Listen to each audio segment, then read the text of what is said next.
Clip number 1195۔ اس clip میں آپ قرآن پاک کی سورہ سبا کی آیت نمبر 32 سے 34 تک کی تلاوت، ترجمہ قرآن اور تفسیر قرآن صراط الجنان سماعت فرمائیں گے۔ بسم اللہ الرحمن الرحیم۔ ترجمہ: اللہ کے نام سے شروع جو نہایت مہربان رحمت والا ہے۔ قال الذين استكبروا للذين استضعفوا أنحن صددناكم عن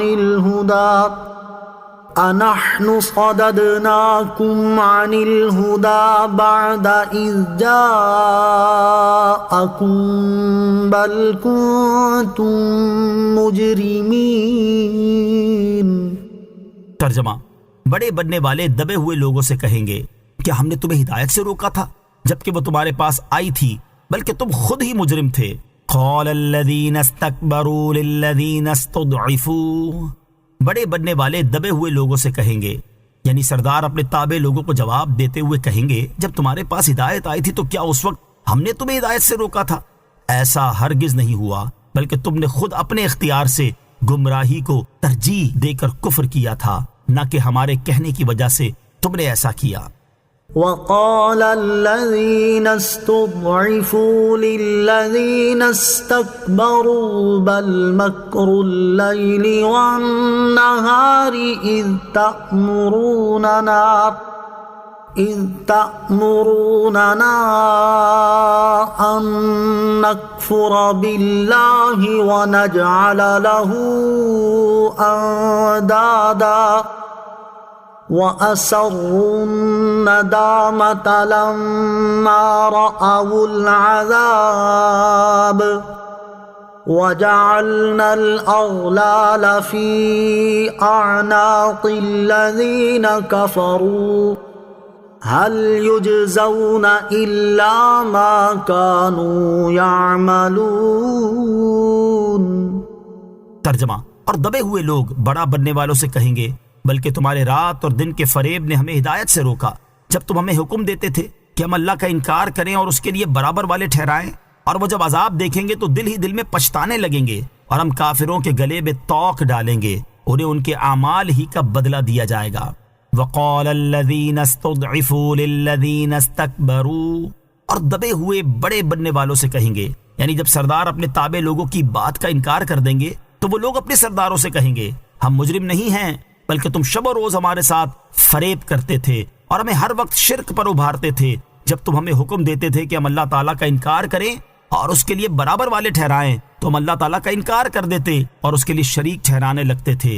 اس آیت میں کفار کے لیے تنبیہ ہے کہ دنیا میں ان کا ایک دوسرے کی پیروی کرنا آخرت میں باہمی عداوت اور دشمنی کا سبب ہوگا۔ وَأَسَرُّوا النَّدَامَةَ، اور وہ دل ہی دل میں پچھتانے لگیں گے۔ ارشاد فرمائے کہ دونوں فریق یعنی ماتحت بھی اور سردار بھی، سرداروں کے پیچھے پیچھے چلنے والے بھی اور انہیں بہکانے والے بھی، ایمان نہ لانے پر جب جہنم کا عذاب دیکھیں گے تو دل ہی دل میں پچھتانے لگیں گے۔ اس کے بعد ان کے عذاب کی کیفیت بیان کرتے ہوئے فرمایا کہ ہم تمام کفار کو خواب بہکانے والے ہوں یا ان کے کہنے میں آنے والے یہ سزا دیں گے کہ جہنم میں ان کے ہاتھ نارے جہنم کی زنجیروں سے گردنوں تک باندھ دیں گے، یہ انہیں ان کے دنیا میں کفر اور معصیت ہی کا بدلہ دیا جائے گا۔ وَمَا أَرْسَلْنَا فِي قَرْيَةٍ مِّن نَّذِيرٍ إِلَّا قَالَ مُتْرَفُوهَا إِنَّا بِمَا أُرْسِلْتُم بِهِ كَافِرُونَ۔ ترجمہ: اور ہم نے جب کبھی کسی شہر میں کوئی ڈر سنانے والا بھیجا تو وہاں کے خوشحال لوگوں نے یہی کہا کہ تم جس ہدایت کے ساتھ بھیجے گئے ہو ہم اس کے منکر ہیں۔ وَمَا أَرْسَلْنَا فِي قَرْيَةٍ مِّن نَّذِيرٍ، اور ہم نے جب کبھی کسی شہر میں کوئی ڈر سنانے والا بھیجا۔ اس آیت میں سرکار دو عالم علیہ الصلوۃ والسلام کی تسکین خاطر فرمائی گئی کہ آپ صلی اللہ تعالی علیہ وسلم ان کفار کی تکذیب و انکار سے رنجیدہ نہ ہوں، کیونکہ کفار کا انبیاء کرام علیہ الصلوۃ والسلام کے ساتھ یہی دستور رہا ہے، اور مالدار لوگ اسی طرح اپنے مال اور اولاد کے غرور میں انبیاء کرام علیہ الصلوۃ والسلام کی تکذیب کرتے رہے ہیں۔ اس آیت کا شان نزول یہ ہے کہ دو شخص تجارت میں شریک تھے، ان میں سے ایک ملک شام کو گیا اور ایک مکہ مکرمہ میں رہا۔ جب نبی کریم علیہ الصلوۃ والسلام نے اعلان نبوت فرمایا اور اس نے ملک شام میں حضور پر نور علیہ الصلوۃ والسلام کی خبر سنی تو اپنے شریک کو خط لکھا اور اس سے نبی پاک علیہ الصلوۃ والسلام کا تفصیلی حال دریافت کیا۔